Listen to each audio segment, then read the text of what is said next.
Muito bem. Também eu quero ler para vocês aqui dois artigos, um que eu mandei para o Diário do Comércio, outro que eu vou mandar hoje, que não está nem totalmente pronto, que eles vão dar para vocês, vão dizer, o quadro, a moldura, dentro da qual vocês podem mais ou menos compreender o que está acontecendo, inclusive, né, as perspectivas dos Estados Unidos agora com a segundo mandato do Obama. O primeiro artigo chama-se Quem Manda no Mundo? Nas minhas leituras de juventude, mais de 4 décadas atrás, poucas perguntas me impressionaram como aquela que dá título à segunda parte de La Rebelión de las Massas, de José Ortega y Gasset. Quem manda no mundo? O filósofo não a formulava em sentido metafísico, onde poderia ser respondida por algo como Deus, o acaso, a fatalidade, mas em sentido geopolítico, e chegava à conclusão de que era uma lástima a Europa ter perdido seu posto de liderança, cedendo a vaga para a Rússia e os Estados Unidos. A resposta parecia deslocada da pergunta. Estados, nações, governos e continentes não mandam. Quem manda são os indivíduos e grupos que os controlam. Antes da geopolítica vem a política tout court, e aí tudo se complica formidavelmente. É fácil perceber quais estados ou países predominam sobre os outros.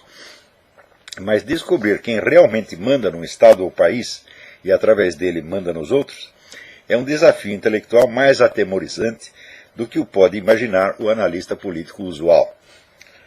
O verbo mandar vem do latim manus dare. Quem manda empresta os seus meios de ação, a sua mão, para que outros realizem algo que ele pensou. Um governante dá ordens a seus subordinados, mas examinando bem, você verá que só raríssimos governantes na história, um Napoleão, um Stalin, um Reagan, foram eles próprios os criadores das ideias que realizaram. Os primeiros teóricos do Estado moderno acertaram na mosca quando inventaram a expressão poder executivo. Em geral, o homem de governo é o executor de ideias que ele não concebeu, nem teria a capacidade ou o tempo de conceber. E os que conceberam essas ideias foram os mesmos que deram a ele os meios de chegar ao governo para realizá-las. Quem são eles? Aplicando a pergunta ao caso específico dos Estados Unidos, o sociólogo Charles Wright Mills, um dos mentores da New Left, publicou em 1956 o livro que viria a se tornar um clássico, A Elite do Poder. A resposta que ele encontrou tomava a forma de uma trama complicadíssima de grupos, famílias, empresas, serviços secretos oficiais e extraoficiais, seitas e igrejas, clubes e círculos de relacionamentos pessoais ostensivos e discretos, incluindo amantes e call girls. A classe política, que culminava na pessoa do governante nominal, aparecia aí como a espuma na superfície de águas obscuras. Mills estava obviamente na pista certa, mas ele morreu em 1962 e não teve a ocasião de presenciar um fenômeno que ele mesmo ajudou a produzir. A New Left tornou-se ela própria a elite do poder e perdeu todo o interesse em transparência. Ao contrário, esmerou-se na opacidade, ao ponto de colocar um completo desconhecido na presidência do país mais poderoso do mundo e cercá-lo de um muro de proteção que bloqueia toda tentativa de descobrir quem ele é, o que fez, com quem anda e que interesses representa. Se você quer ter uma ideia do que anda fazendo a elite do poder nos Estados Unidos, tem de buscar informação na outra ponta do espectro ideológico. Os conservadores são os atuais herdeiros da tradição de estudos inaugurada por Wright Mills.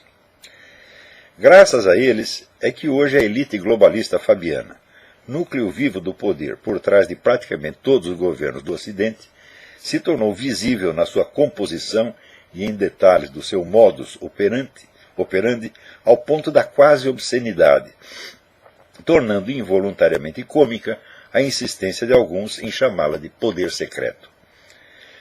Clique no Google as expressões Council on Foreign Relations, Bilderberg, trilateral e similares, e obterá mais informações do que seus neurônios poderão processar pelos próximos 10 anos.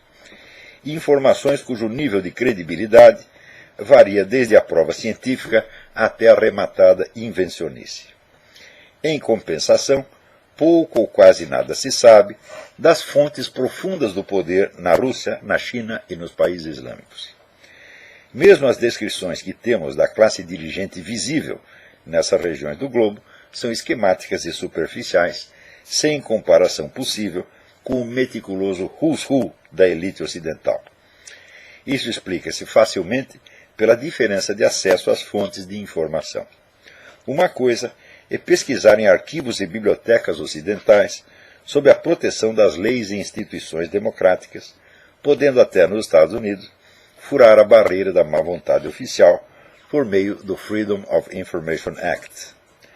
Coisa totalmente diversa é tentar adivinhar o que se passa por trás das muralhas impenetráveis do establishment russo-chinês. Nem a KGB nem os serviços secretos da China jamais deram acesso a pesquisadores independentes. Mesmo os arquivos do Partido Comunista da União Soviética voltaram a fechar-se após um breve período de tolerância, motivado não por algum súbito amor à liberdade, mas pela convicção ilusória, logo desmentida, de que os pesquisadores ocidentais eram majoritariamente simpáticos ao regime soviético. Quando perceberam que não era, fecharam tudo de novo. No mundo islâmico, por baixo da classe dirigente e da barafunda de grupos terroristas, estende-se uma rede inabarcável de organizações esotéricas, algumas milenares, cujo poder de influência é enormemente variado de país para país e de época para época. Essas organizações, que constituem o núcleo espiritual do Islã, a garantia profunda da sua unidade civilizacional e, a longo prazo, a condição de possibilidade da expansão islâmica mundial, continuam perfeitamente desconhecidas pelos analistas políticos ocidentais, jornalísticos ou mesmo acadêmicos. A diferença de visibilidade entre os grandes esquemas globalistas em disputa é fonte de erros catastróficos na descrição do conflito de poder no mundo. Em artigos vindouros explicarei alguns desses erros. Daí comecei a tomar aqui algumas notas para um desses artigos. Isso não está nem pronto ainda, mas já vou comunicar para vocês desde já. O mais óbvio dos erros a que me referi no artigo anterior é o de medir os gigantes pelo seu coeficiente de visibilidade apenas. Nessa escala, o establishment anglo-americano, para usar o termo de Carroll Quigley, fica tão mais volumoso que os outros dois parecem pigmeus inofensivos, empenhados bravamente num combate desproporcional. O professor Alexandre Dugin aproveita-se dessa ilusão de ótica para dar às plateias do terceiro mundo a impressão de que os blocos russo, chinês e islâmico são seus companheiros de infortúnio, gemendo juntos sob o tacão do poder unipolar. Ele sabe que essa visão das coisas é falsa, que os três grandes esquemas globalistas são igualmente poderosos, ricos, temíveis, ambiciosos e amorais. Quando os favelados mentais da USP o aplaudem, ele ri entre dentes.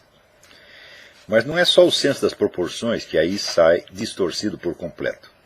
É a trama real das relações entre os três blocos que o duginismo reduz à simploriedade postiça de um conflito esquemático entre dois. Ninguém ignora que a escolha de Barack Hussein Obama como candidato do Partido Democrata em lugar de Hillary Clinton em 2008 foi uma imposição, um diktat do grupo Bilderberg. Também é preciso ter feito o juramento de cegueira para não enxergar que durante o seu primeiro mandato o ungido do globalismo fez tudo para desbancar o dólar e debilitar a posição dos Estados Unidos no cenário internacional, pôs o seu país de joelhos ante a China e a Rússia, e tanto no Oriente Médio quanto em suas políticas de segurança interna, deu mão forte aos arautos do Califado Universal. Igual favorecimento à expansão islâmica tem orientado a política da União Europeia e de vários governos do Velho Mundo abençoados pela Internacional Fabiana.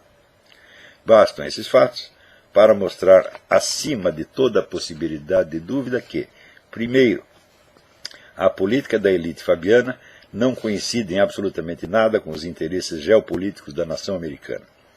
A demolição do Império Americano está no seu programa, tanto quanto nos do bloco russo-chinês e do Califado. 2. O único poder unipolar que existe não tem um centro geopolítico, mas reside na área de interseção entre os três grandes esquemas globalistas. 3.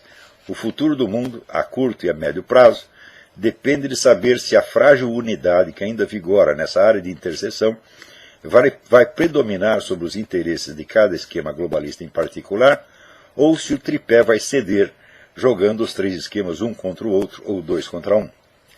Na primeira dessas hipóteses, teremos uma ditadura mundial. Na segunda, a guerra mundial.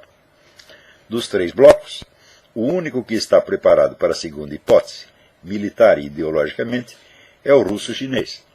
O islâmico, com exceção do Irã, que é um boi de piranha de Moscou, tem mais a ganhar com a expansão pacífica e a chantagem terrorista, ao passo que o bloco ocidental procura desarmar-se a olhos vistos, tudo apostando na unidade da ditadura mundial, em que os Estados nacionais perdem a autonomia na esfera internacional, ao mesmo tempo que enrijecem seus controles sociais internos.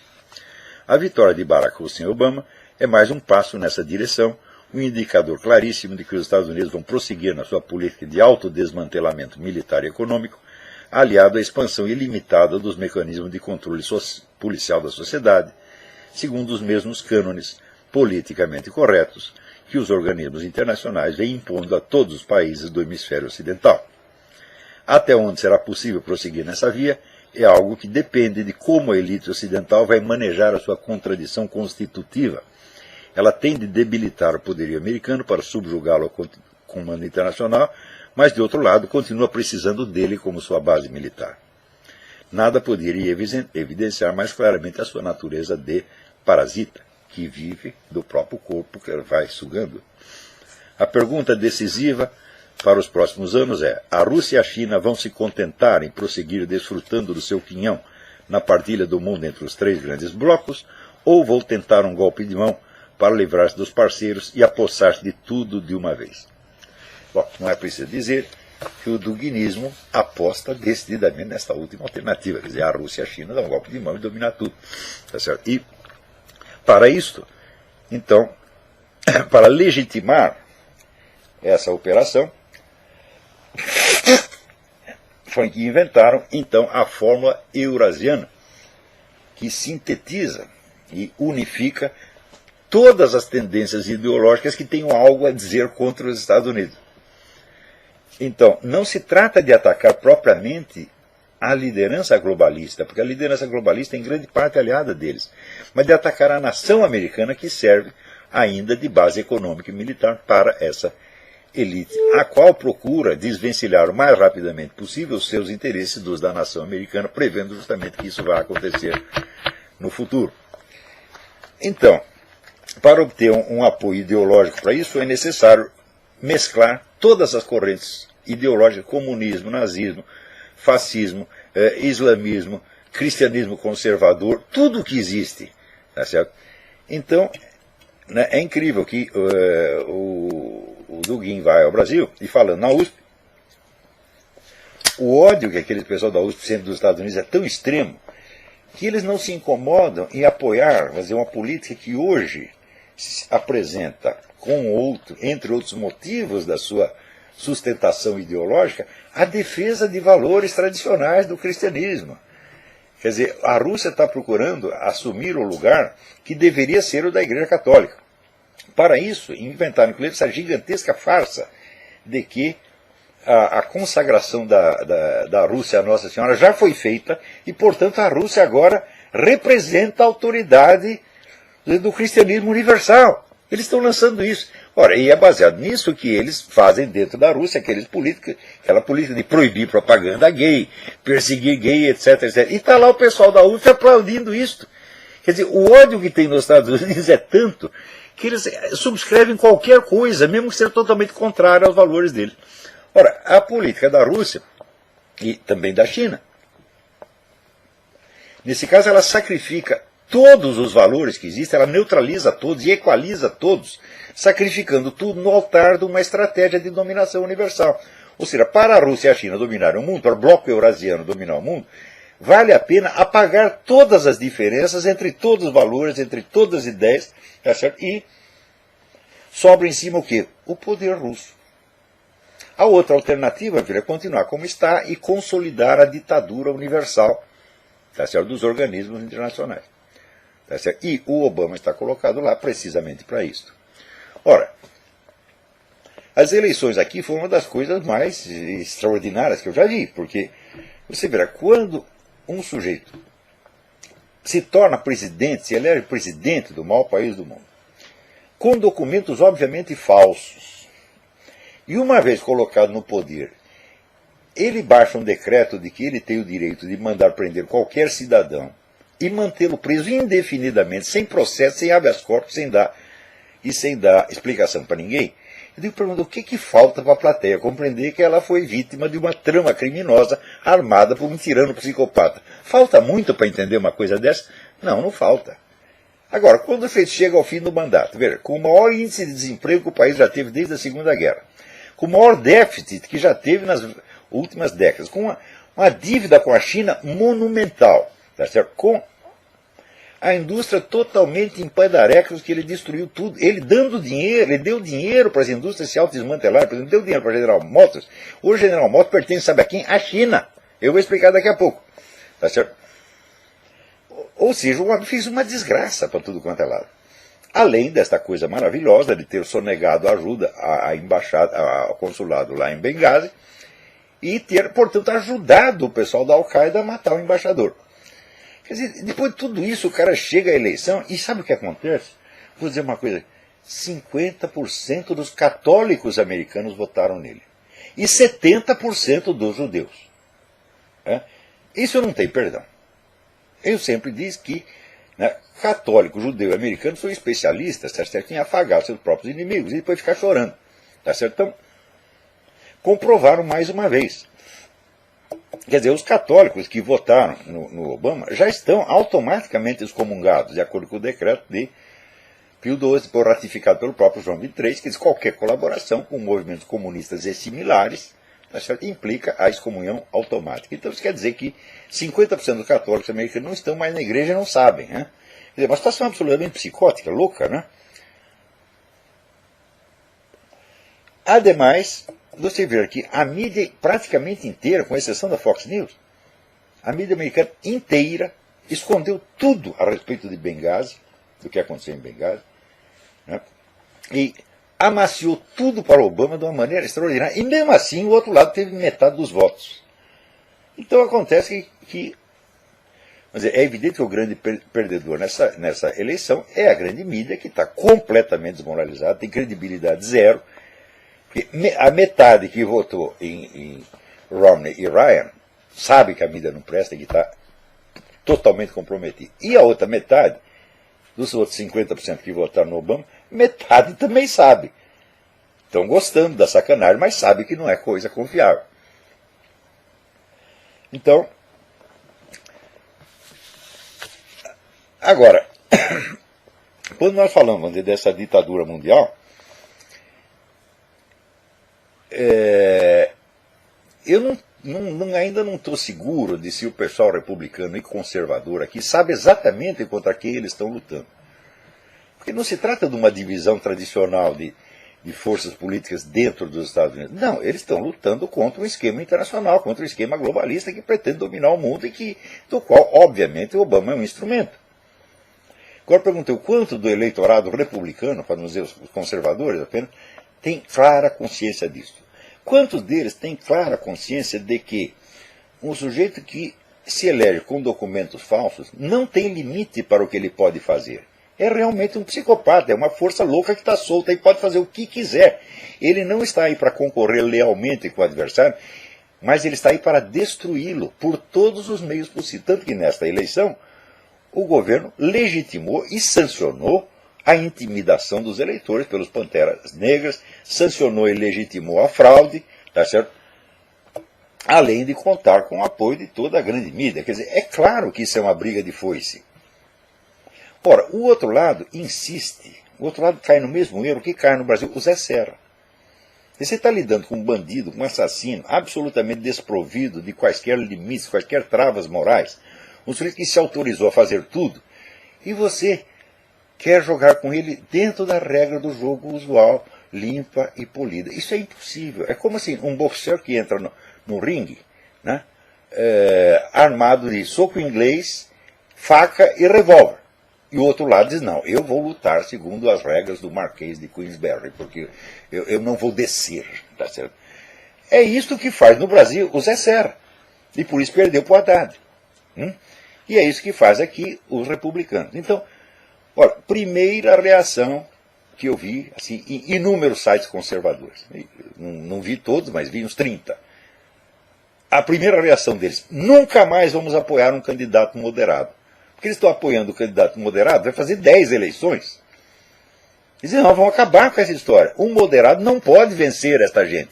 Agora, o problema é saber se eles querem apenas aumentar, vamos dizer, o grau de virulência da sua campanha para equipará-lo à virulência do outro lado, ou se eles vão saber exatamente onde atacar. Eu acho que, na minha modesta opinião, se você sabe que o seu adversário tem documentos falsos, é um falsário, um criminoso, e você se recusa a mexer nisso, então você está se recusando a cumprir a regra número 1 da estratégia militar, que é atacar o inimigo no seu ponto mais fraco. Quer dizer, o Obama tem um imenso calcanhar de Aquiles. Os documentos dele são realmente falsos. O problema de saber de onde nasceu é um requinte, é totalmente desnecessário. Não precisa saber onde nasceu. Admitamos que ele nasceu na Bahia, ou em Vila Nhocuné. Isso não faz diferença. O que faz diferença é, sim, o cara cometeu um crime do que aqui no Brasil se chama falsidade ideológica. Ele falsificou seus documentos e se apresentou candidato com documentos falsos. Destruir esse sujeito é a coisa mais fácil do mundo. Mas todo mundo diz, não, isso é muito feio. Então está todo mundo agindo como a mulher estuprada, que não denuncia o estuprador porque ela ficou com vergonha. Então, enquanto você aceitar essa regra do jogo, você vai perder, porra. Quer dizer, o Obama pode ser destruído em 10 minutos. No tempo do McCain, para demoli-lo, era fácil, é só o John McCain chegar e dizer, olha, eu sou John McCain, está aqui minha certidão de nascimento, está aqui meus documentos militares, está aqui meu histórico escolar, está aqui meu atestado de saúde, está aqui todos os meus documentos, todo mundo conhece. Agora apresenta os seus. Era só fazer isto. Todo mundo diz, não, isso é muito feio, não podemos fazer. Falo, bom, então, é o verso do Rimbaud. Par délicatesse, j'ai perdu ma vie. Por delicadeza, eu perdi minha vida. Então, é isso que o pessoal no Brasil tem de aprender com relação ao PT. O PT é um bando de criminosos aliados, vamos dizer, a narcotraficantes, a movimentos terroristas, aliado oficialmente. Veja, o Lula presidiu assembleias do Foro de São Paulo ao lado do Manuel Marulanda, que era o comandante das Farc, e vem dizer que não tem aliança com as Farc. Pô, a mídia antipetista, entre aspas, no máximo, que diz, uma suspeita de aliança com as Farc. Como suspeita? Está lá oficializado. Mas ainda existem os discursos oficiais que o Lula fez, contando as suas atividades no Foro de São Paulo, e a sua persistência e interferência na política externa de outros países. É suficiente para impeachment e para botar o cara na cadeia. Mas não podemos mexer nisso, nós temos que jogar limpo. Eu digo, se só um dos lados tem que jogar limpo e o outro pode fazer tudo, então o que você está chamando de jogar limpo é, na verdade, colaborar com a sujeira que é contra você. Então você é o culpado do que está fazendo. Tá certo? E essa culpa, eu digo, olha, a direita universal participa dessa culpa. Você vê aqui, em raríssimos países, você vê pessoas entendendo realmente o que se trata e até tentando entender. Tá certo? A pior coisa que existe vamos dizer, é quando a situação mudou e você continua tentando explicá-la com as velhas categorias de pensamento que se aplicavam 20, 30 ou 50 anos atrás. Tá certo? Então, todo o bloco republicano aqui tratou esta eleição como se fosse uma eleição normal, quando evidentemente não é normal. Você está concorrendo, presta atenção, primeira coisa, você está concorrendo com um presidente em exercício que se arrogou o direito de prender você e manter você preso pelo resto da sua vida sem processo nem habeas corpus. É com esse que você está concorrendo. Quer dizer, ele tem uma arma por trás das costas que transcende toda a sua ambição de poder por 10 vidas adiante. E é com esse que você está concorrendo. Você está concorrendo com o cara que assistiu o ataque no consulado em Benghazi, ele estava vendo na televisão. E que recebeu aqueles apelos dramáticos pedindo socorro e não deu. Mandou todo mundo as tropas ficarem paradinhas e não interferirem. Por quê? Porque o próprio embaixador dele, que foi vítima, estava lá para fornecer armas para o pessoal da Al-Qaeda. Pior ainda, depois ele nomeia um investigador, agora queremos investigar tudo, e nomeia como investigador um cidadão chamado Thomas Pickering, tá certo? Que é um agente do governo que há tempos tinha conversações secretas com o Hamas e com a Fraternidade Islâmica, ou seja, é um parceiro, é um aliado do atacante, ele coloca esse sujeito para investigar. Quer dizer, se você vê que o sujeito está fazendo tudo isso, e você não sabe que você está ali enfrentando, né, um adversário que não tem regras, que não é um adversário, é um inimigo, na verdade, se você não sabe disso ou não quer ver isso, então, meu filho, se você quer você mesmo cortar suas duas bolas e dar para o gato comer, não é o gato que vai te impedir, é? Então, com relação ao esquema da ditadura mundial, você vê que a menina dos olhos dessa ditadura mundial é o conjunto de regras e valores politicamente corretos que eles querem impor ao mundo inteiro a ferro e fogo. Agora, por exemplo, a União Europeia inventou mais uma. Eu recebi aqui alguém pelo Facebook, me mandou isso. A novidade da União Europeia. Livros que exibem imagens da família tradicional, pai, mãe e filhos, devem ser proibidos, porque induzem a preconceito. Então, quer dizer, a imagem de uma família não pode mais ser exibida em público. Você pensa que é brincadeira, vocês vão rir e falar, ah, mas isso é estupidez demais. Meu filho, essa é estupidez brutal, como foi imposta ao mundo por Stalin, por Hitler, por Mao Tse Tung. Todos estes inventaram coisas absolutamente estúpidas. Então, que num primeiro momento, podiam até produzir risada, produzir riso. Mas que quando levados à prática, se tornam uma coisa de uma violência monstruosa, brutal e ilimitada.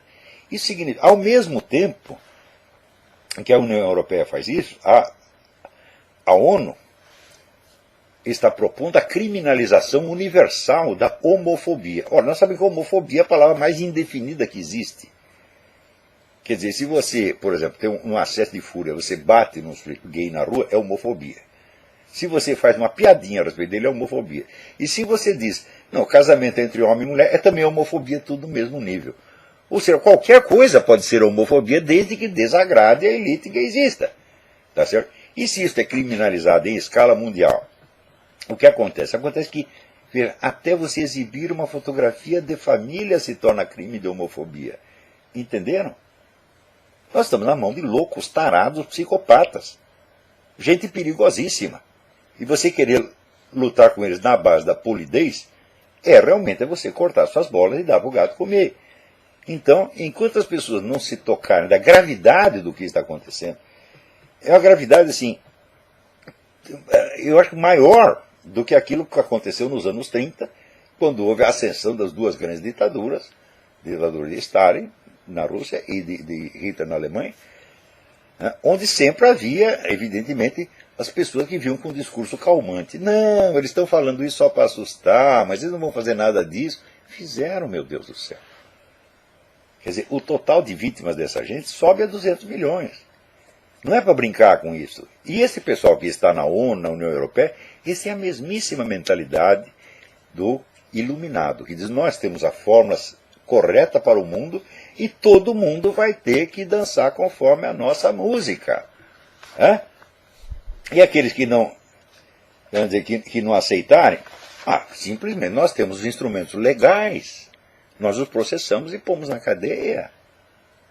Quer dizer, eles estão juntando na mão meios de poder para colocar na cadeia quem eles quiserem. Quer dizer, o que eles estão fazendo não é assim, eles não estão falando mal da homofobia, não, eles querem criminalizá-la, definindo-a como qualquer conduta que desagrade a elite gay ou que desagrade esta elite globalista. Até mostrar uma simples fotografia de família, meu Deus do céu. E vocês ainda esperam ter um diálogo com essa gente? Não. Ou seja, é preciso conscientizar da medida certa do que está acontecendo. E não é questão de você, agora vamos radicalizar. Não adianta radicalizar. Olha, moderado e radical são apenas distinções quantitativas. Uma coisa é menos, outra coisa é mais. Mas não se trata de fazer mais ou menos a mesma coisa. Trata-se de fazer outra coisa. E a primeira coisa que nós temos que fazer é deslegitimar completamente essas políticas. Não aceitar que elas existam. Porque se você aceitou discuti-las, pronto, você já caiu na trama. Eu já dei aqui o exemplo. Esses dias mesmo eu estava lendo, relendo o Somerset Maugham, William Somerset Maugham, of Human Bondage, da servidão humana. É uma história de amor fracassado, o sujeito se apaixona por uma vagabunda que o escraviza e o destrói. No fim, ela mesma acaba sendo destruída. E raramente eu vi uma compreensão tão fina das relações entre homem e mulher. Ora, Somerset Maugham era um homossexual. Era tri-gay. Escandalosamente gay. Ostensivamente gay. E, no entanto, ele compreendia as pessoas que eram diferentes dele. Isso acontece com todos os grandes escritores homossexuais do mundo. André Gide, Julian Green, o nosso Otávio de Faria. Todos eles. Agora, hoje em dia, esse pessoal gaysista, eles só entendem as coisas do ponto de vista da sua preferência sexual. Eles julgam o mundo. A sua preferência pessoal se tornou a escala com que eles medem o mundo. Isso é obviamente psicopático, meu Deus do céu. Então você pergunta, é possível ser gay normal? Claro que é. Agora, não é possível ser gaysista e normal. Gaysista é uma pessoa de mentalidade psicopática na raiz. Então, é isso que nós não podemos aceitar. O que nós temos que discutir, minha gente, não é o homossexualismo. O homossexualismo existe desde que o mundo é mundo. Assim como o adultério existe desde que o mundo é mundo, e não somos nós que vamos acabar com isso. Tá certo? Então, você pode considerar essas condutas pecaminosas, mas não quer dizer que você vai ter os meios, ou querer os meios de extingui-los, ou de punir as pessoas que incorram nisso. Mas o gaysismo é uma coisa nova, é uma ideologia tão perigosa quanto fascismo e comunismo. É um instrumento de poder monstruoso que nós colocamos na mão desses psicopatas iluminados da União Europeia e da ONU. Pessoas que nunca foram eleitas, pessoas que você não conhece. Pessoas que estão lá em Bruxelas, no escritório, pessoas totalmente desconhecidas que saem do nada e de repente legislam para o mundo. Ou seja, quer dizer, todo o sistema democrático do mundo já foi passado para trás, já estamos num outro regime. Vocês não entenderam ainda? Eleições não significam nada. Poder legislativo não significa nada. É tudo feito por via de decreto administrativo, meu Deus do céu. Você vê, o Obama, esse decreto que dá a ele o direito de prender qualquer um, passou pelo parlamento? Não. É o que chamaria no Brasil uma medida provisória, com a diferença que não é provisória. Aqui chama-se Executive Order. Se ele fez Executive Order, ninguém contestou. A coisa continua em vigor. Quanto tempo levaria para o parlamento reagir a uma coisa dessa? Anos. Então, quer dizer, o parlamento já foi passado para trás. Agora o que interessa é decreto administrativo, Executive Order, medida provisória. Nós já estamos nesse regime. Até quando vocês vão se tocar? Portanto, não interessa que você elege para o parlamento, dá na mesma. Por quê? Mesmo porque esse pessoal tem meios de comprar todo mundo. Porque estão processando um mensalão, aposto, já existem 10 outros mensalões funcionando. Isso é o poder ilimitado. Nós já estamos nesse regime. A democracia já foi passada para trás. É uma nova situação que foi criada por técnicos em estudos que eles levaram meio século fazendo. Estudos de engenharia social, estudos de estratégia política, etc, etc. Ou seja, esse pessoal globalista contratou os melhores cérebros do mundo durante 50 anos. Gente tipo Arnold Toynbee ou Carol Quigley, ou o próprio Aldous Huxley, que diz, vamos inventar um sistema pelo qual nós possamos governar a humanidade inteira. Então essa é a alternativa. Ou você vai ter esta ditadura mundial, tá certo? Ou um dos 3 pilares ali do tripé, vai querer brigar com os outros 2, ou com um deles, e vai ter a guerra mundial. Então você escolhe a ditadura mundial ou a guerra mundial. Olha que beleza que está. Isto porque, vamos dizer, praticamente todas as ideias e ideologias que circulam no mundo estão impregnadas da coisa da mentalidade revolucionária, de que é preciso mudar o mundo, transfigurar o mundo, E para transfigurar o mundo é preciso concentrar poder. Enquanto nós não criminalizarmos esta ideia, não haverá esperança. Qualquer sujeito que venha com a proposta de mudança universal, de transfiguração do mundo, mediante a concentração de poder na mão dele, nunca vai ser na mão do outro, é na mão dele mesmo, é um criminoso. Quando é que vocês vão entender isso? Não se trata de, ele tem uma proposta, eu tenho outra. Não! Propostas desse tipo, elas têm que ser proibidas e criminalizadas na base. Qualquer proposta de concentração de poder tem que ser rejeitada em limine e criminalizada. Principalmente se é concentração de poder em nome do quê? De uma fantasia sexual, minha gente. Que é isso, porra? É evidente que são pessoas totalmente obsediadas, cuja preferência sexual tem prioridade na mente deles sobre a natureza humana, sobre valores civilizacionais milenares e sobre todos nós. Então, qual é a diferença entre esta teoria e a do alemão, que tinha a teoria de que ele era a raça superior, portanto a raça superior tinha que mandar nos outros? O pessoal gaysista acha que a orientação sexual deles é superior e que, portanto, eles têm que mandar na gente. É a mesma coisa de novo. Então, enquanto as pessoas não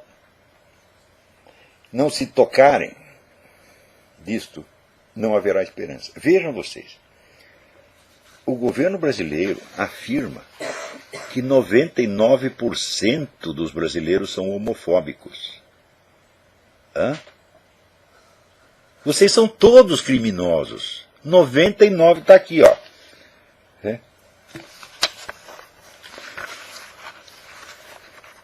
No mesmo dia que a ONU diz que quer criminalizar a homofobia, olha aqui, um grupo de pesquisa ligado ao PT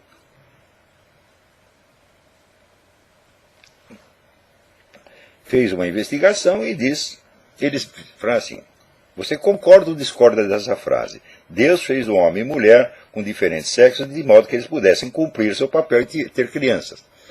92% concordaram, porque isso é verdade com relação a qualquer espécie animal. Deus fez o touro e a vaca para que eles pudessem procriar. Tá certo? Ele não criou uma terceira alternativa. A terceira alternativa está na cabeça de cada um. Tá certo? 92% concordaram. São todos homofóbicos. Então foi indo, somou. 99% de vocês são homofóbicos. E os 99% estão errados, quem está certo é o governo. Ora, a democracia não diz que é o governo do povo, pelo povo, para o povo? Você quer mais povo do que 99% da população? E sabe quanto de autoridade esses 99% tem? Zero! Quem manda é o PT e está acabado. E vocês ainda querem concorrer com ele em eleições. Chega lá o seu Zé Serra quase afagando o inimigo. E depois perde e acha ruim e fala, não, é inteiramente justo perder, porque você está se furtando à briga real.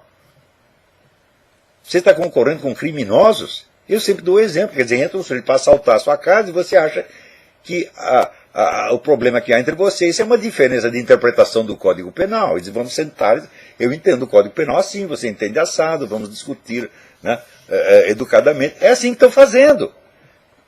Então esse pessoal é cúmplice do mal. Quando é que vocês vão acabar de entender isso? Será preciso, vamos dizer, que todos esses projetos que estão em andamento se consolidem, se transformem em poderes policiais em ação, para que daí vocês, gemendo sob uma tirania indestrutível, né, fiquem pensando a vida inteira que poderia ter sido e que não foi. É isso que vocês vão fazer. Né?